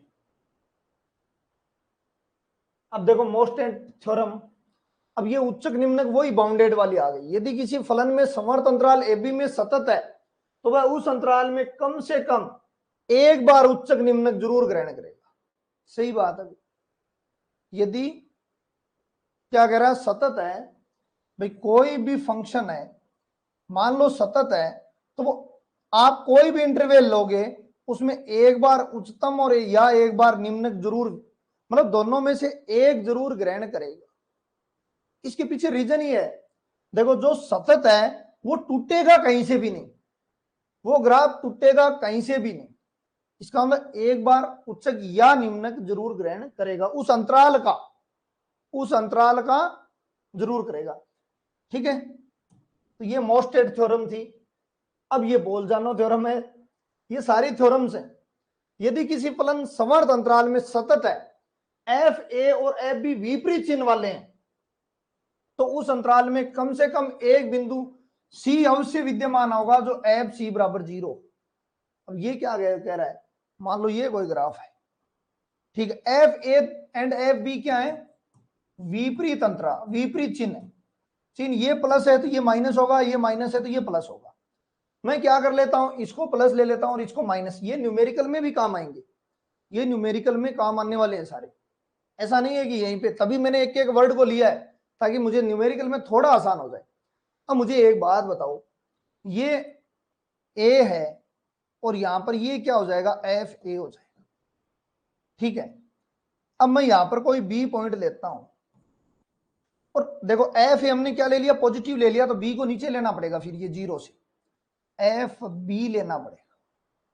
ठीक है, तो यदि ये सतत है तो लो भाई सतत है, इसका मतलब ये ऐसे मिलेगा, इसको सतत है इसका मतलब इसको मिलेगा यहां पर आकर, तो एक पॉइंट जरूर होगा जब प्लस से ये माइनस जा रहा है तो बीच में 0 पक्का आएगा, बीच में 0 पक्का रहेगा। इस सी पॉइंट को ले लेते हैं और एफ सी बराबर 0, यही कह रहा है। अब बोल जानो क्या कह रहा है कि भाई एक प्लस हो एक नेगेटिव में हो तो बीच में एक बार इस एक्स एक्स को जरूर काटेगा। तो आ तो पूरी दुनिया नहीं बेरो है, एक पॉइंट आपने ऊपर ले लिया, एक पॉइंट नीचे ले लिया, फिर आप कंटिन्यूस कर रहे हो, कंटिन्यूस का मतलब कोई पॉइंट छूट नहीं रहा है। ठीक है, डिसकंटिन्यूस में तो क्या पता आप छोड़ भी दो ये पॉइंट, लेकिन कंटिन्यूस की बात कर रहे हो तो सीधी सा मतलब यही है कि ये पॉइंट जरूर ग्रहण करेगा, ये पॉइंट जरूर ग्रहण करेगा।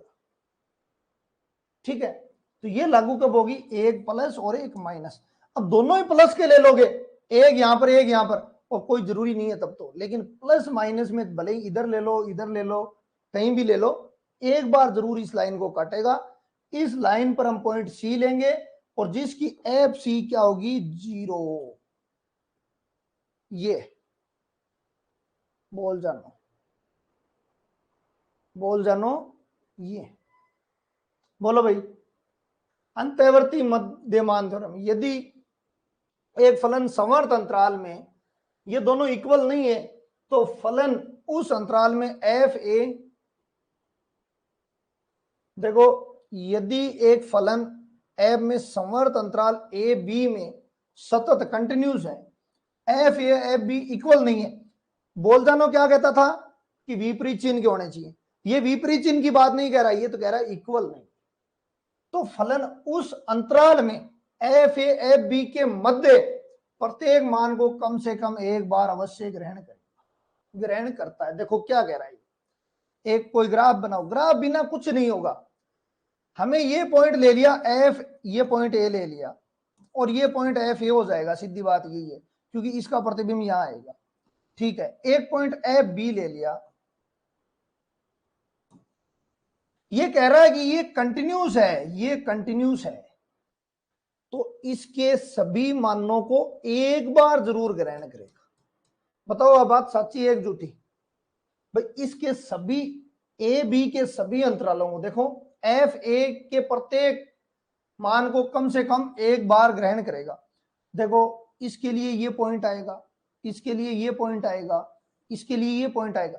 मतलब इस पॉइंट के लिए यदि इसी अंतराल की बात कर रहे हैं अपन, कंटिन्यूस है, तो इस प्रत्येक पॉइंट को एक बार जरूर क्रॉस करके जरूर जाएगा, क्योंकि ये कंटिन्यूस है, टूट नहीं रहा है।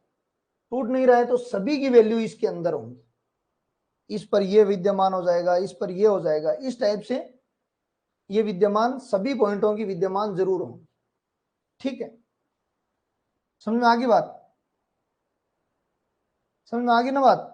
अब देखो मैं इस लाइन पे कर दूंगा तो ये लाइन आपको दिखेगी नहीं, बाकी इसका मतलब यहां पर है, इसका मतलब यहां पर है, इसका मतलब यहां पर है, इसका मतलब यहां पर है। या फिर ऐसा नहीं समझ में आ रहा है तो ऐसा समझ लो आप,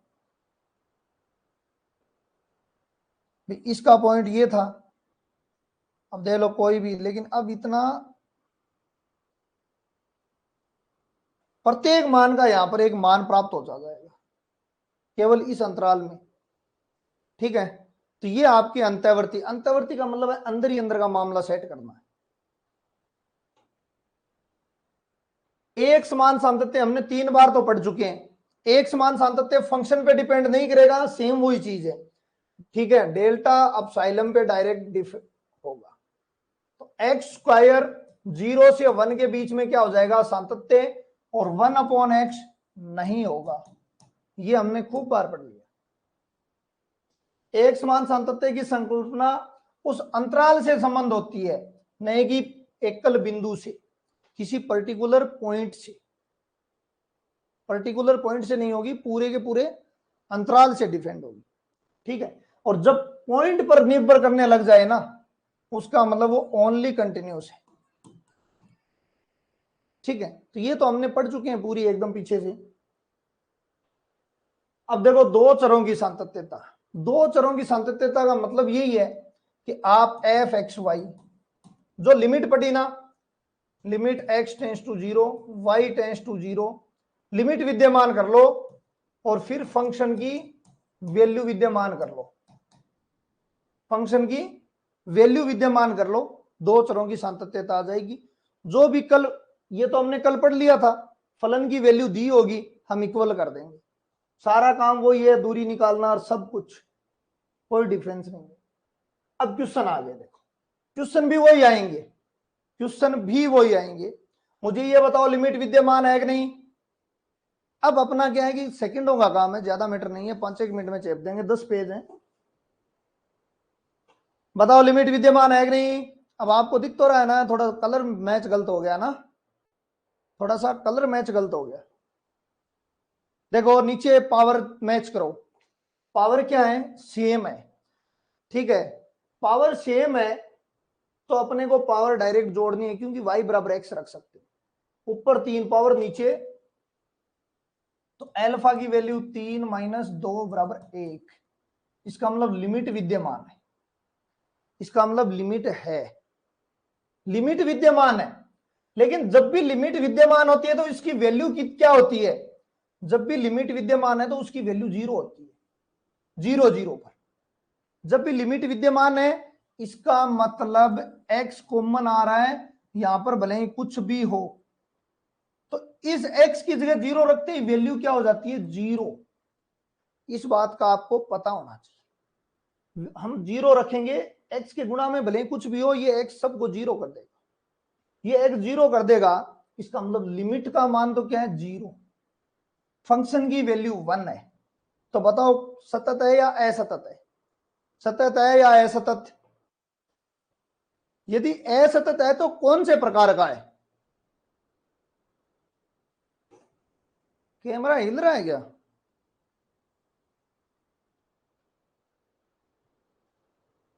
यदि सतत है तो कौन से प्रकार का है? ये असतत है तो कौन से प्रकार का है? अब टाइम नहीं लगेगा, फटाफट वैसे आप अपने अंगूठे को वार्म अप कर लो और फटाफट डिस्को ठीक है, रिमूवेबल है, ठीक है ना। इसका मतलब आपको ये बात समझ में आ रही है कि ये ऐसे क्वेश्चन आ जाए तो कोई दिक्कत नहीं है, लेकिन थ्योरी आ जाए तो आपको थोड़ा सा पढ़ना पड़ेगा।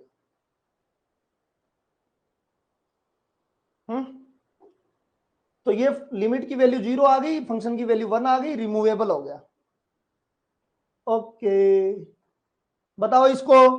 देखो पावर क्या है, इक्वल है, फटाफट बताओ। डिसकंटिन्यूस है या कंटिन्यूस? हाँ हाँ, मनीषा, अनीता, चारू, काजल, खुशबू, दिनेश, सब कैसी है? देखो जो कंटिन्यूस आप समझ रहे थे उससे तो कहीं अलग पड़ गए अपन, ठीक है। और जो कहते हैं ना ये कंटिन्यूस है क्या, सही देखो, सही देखो कंटिन्यूस है या डिसकंटिन्यूस।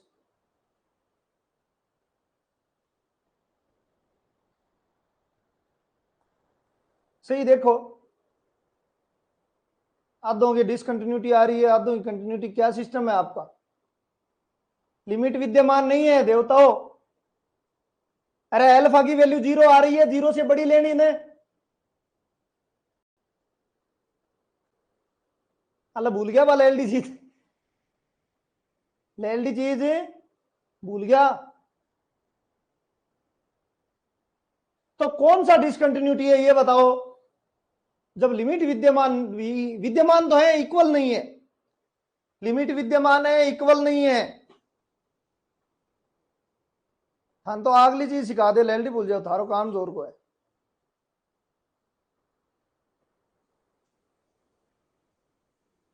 अरे कौन सी है डिसकंटिन्यूटी, कौन सी है?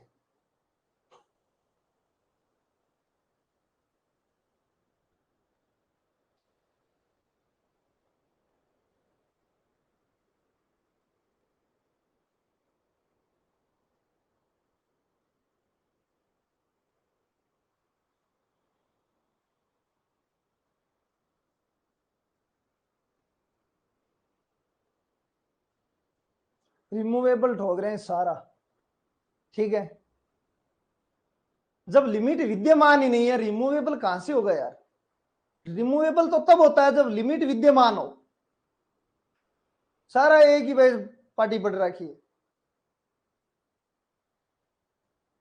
जब लिमिट विद्यमान ही नहीं है तो क्या रिमूवेबल? रिमूवेबल का मतलब क्या होता है? लिमिट दोनों बराबर होनी चाहिए, पहली बात ये है, ठीक है। ए 0 प्लस,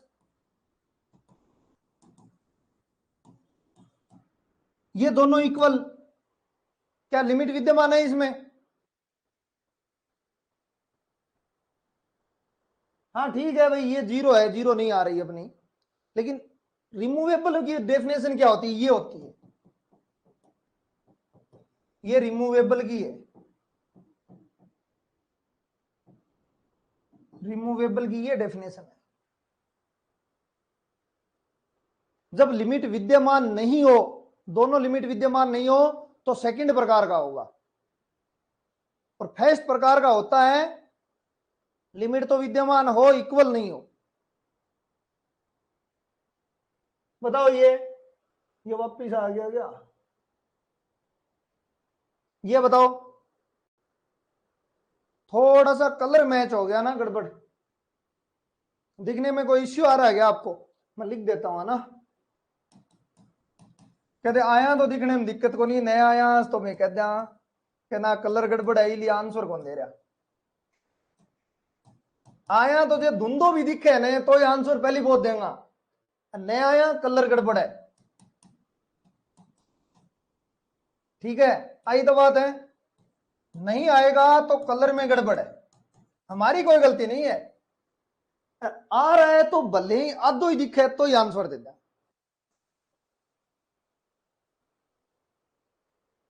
ठीक है। आधो दिखे तो ही आंसर दे दे। आपको तीन चीज बतानी है, एक तो कहां पर नहीं है, मतलब कौन सा ग्राफ इसको गड़बड़ कर रहा है, ग्राफ बताना है कि कौन सा ग्राफ, मतलब कौन सा पथ हम चूज कर रहे हैं जिसमें ये गड़बड़ हो रही है। दूसरा आपको बतानी है कंटिन्यूटी डिसकंटिन्यूटी। तीसरा कौन सी, ये भी कौन सी है, ग्राफ बताओ। लिमिट एग्जिस्ट नहीं है, सेकंड प्रकार का होगा एक्स वाई की क्यूब। देखो जब भी ग्राफ निकालना हो ना, इन दोनों को बराबर कर देना, तो ग्राफ क्या हो जाएगा, एक्स स्क्वायर बराबर वाई की 6। तो थोड़ा सा और मेहनत कर लेना, एक्स बराबर वाई की क्यूब हो जाएगा। ठीक है, अब लिमिट एग्जिस्ट है या नहीं, तो देखो यहां पर क्या लिखूं मैं, एक्स स्क्वायर और नीचे 2x², ये कट के 1/2 और ये आपकी, ये क्या आ गई,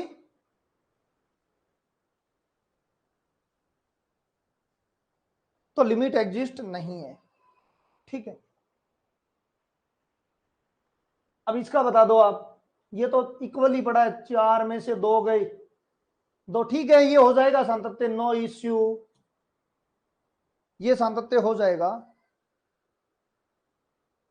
भाई, ये तो कर ही दोगे ना, ये तो डायरेक्ट ही पड़ा है, क्योंकि इसमें तो कुछ नहीं करना, ये पावर बराबर रह गई, पावर बराबर रह गई, तो ऊपर 4 पावर नीचे 2 पावर, अल्फा की वैल्यू 2 आ गई, 2 का मतलब इसकी वैल्यू 0 है, फंक्शन की वैल्यू भी 0 है, तो कंटिन्यूस हो गया, कंटिन्यूस हो गया।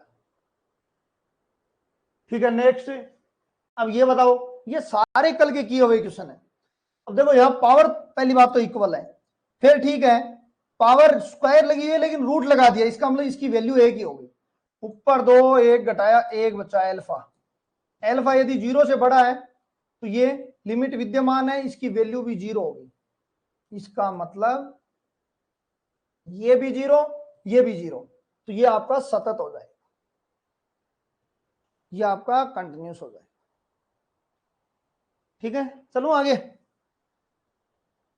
बाकी दिक्कत आ रही है तो बता देना भाई, सारे एक बार आंसर दे दो ताकि आपसे ऐसा लगे हाँ मैंने निकाला है, बाकी निकालोगी शोभो तो मनी बेरो है।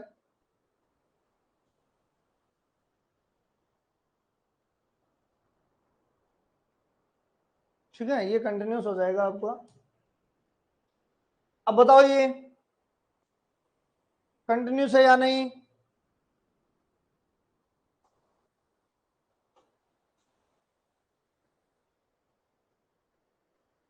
देखो नीचे पावर इक्वल है, कोई दिक्कत नहीं है, ऊपर पावर 3 है, नीचे 1 घटा होगा। ठीक है, नीचे 1 घटा होगा, एल्फा की वैल्यू 2 आ गई, तो जब एल्फा की वैल्यू 2 आ जाए मतलब कंटिन्यूस है, 0 0 रखोगे, एक्स कॉमन रहेगा और आपका 0 0 रहेगा, इसका मतलब कंटिन्यूस होगा। क्वेश्चनों में कोई दिक्कत नहीं है, थ्योरी में थोड़ी सी अच्छे से पढ़ लेना, दोबारा लग गया आगे। ये बताओ 1 2, ये बताओ कंटिन्यूस है या डिसकंटिन्यूस, ऊपर 2 नंबर, ये 1 नंबर था भाई, ये आपके चैप्टर का 1 नंबर क्वेश्चन था, ये 2 नंबर, ये 3 नंबर, मुझे लगता है 1 2 ही हो रहे हैं अब तो। ऊपर वाला बताओ, देखो पावरों में तो कोई दिक्कत है नहीं, ठीक है, तो लिमिट तो विद्यमान हो जाएगी, लेकिन लिमिट की वैल्यू क्या आ रही है, डिसकंटिन्यूस हो रहा है ना, क्या आएगी, 4 और 1 5, 5 और 0, इसका मतलब डिसकंटिन्यूस है भाई, अल नहीं, एक और छूट गया ना नीचे, एक नीचे और छूट गया, तो मैं आगे आ रहा हूं आपके, लो इसको करो, ये करो, देखो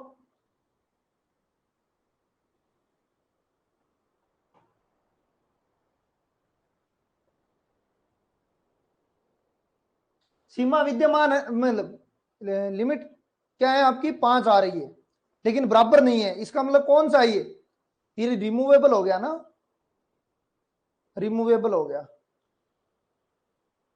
ये क्या हो रहा है, देखो पावर तो नीचे बराबर है, इसका मतलब आप चेंज तो की करना होगा नहीं, एल्फा की वैल्यू ऊपर 4 नीचे 2, 4 में 2 गया, कितना बच्चा, 2 बच्चा, सात 2 बच्चा, एल्फा की वैल्यू 2 बच्चा, फिर 0 0 रखोगे तो इसकी वैल्यू 0 आएगी, इसका मतलब ये भी 0 आ रही है, लिमिट भी, ये भी 0 आ रहा है, तो ये कंटिन्यूस होगा, तो यही तो कह रहा है ना, आप मूल बिंदु पर सतत है, और ये सिद्ध करना है, तो ओथन सिद्ध और करना है।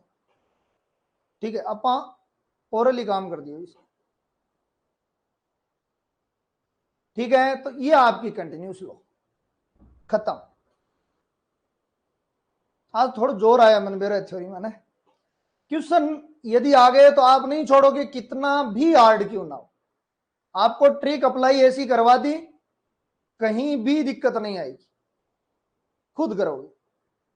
अब पढ़ांगा डिफरेंशिएबिलिटी कल, उसमें हम लेंगे अल्फा 0 नहीं लेंगे, 0 से बढ़ा लेंगे, उसमें 1 से बढ़ा लेंगे। अल्फा को क्या लेंगे, 1 से बढ़ा लेंगे। आज इतना है आपका, और अच्छे से पढ़ लेना, कोई इश्यू आए तो बता देना। सर मजा आ गया, मजा तो किस ना आ गया। थ्योरी पढ़ोगा ना तब, वैसे ज्यादा हार्ड थ्योरी है नहीं। थ्योरी को यदि अपन ग्राम में डिनोट कर देते हैं ना, उसके बाद में थ्योरी में दम नहीं रहता है। थ्योरी सीधी पढ़ोगा तो याद कौन रखो। ठीक है, तो आज इतना ही बताओ भाई, पूरा ऑल ओवर कैसा रहा आज का। ऑल ओवर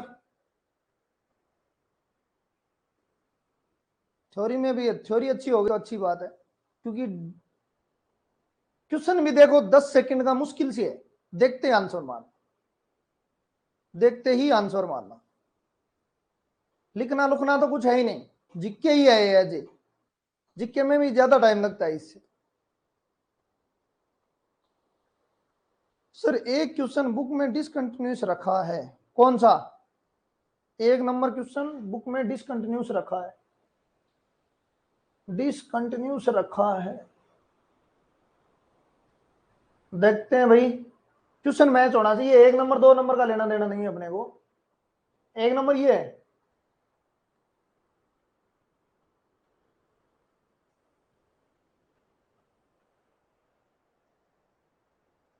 ये 1 नंबर है।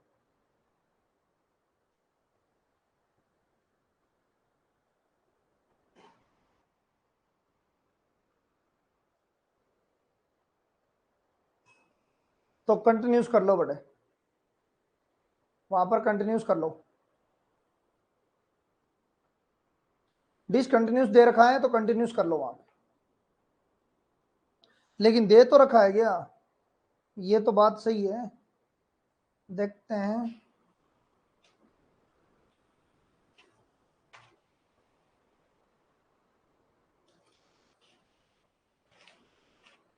इसमें मुझे बुक भी नहीं मिलती लगी। ठीक है, छोड़ते हैं तो इसको, बाकी बुक में सही कर लेना आपको।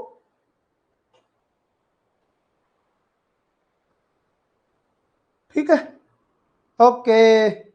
जय हिंद जय भारत। इवनिंग में मिलेंगे क्वेश्चनों के साथ, 50 से क्वेश्चन करेंगे आज, उसके बाद में 2 1 दिन 3 दिन में खत्म कर देंगे डेफिनेट।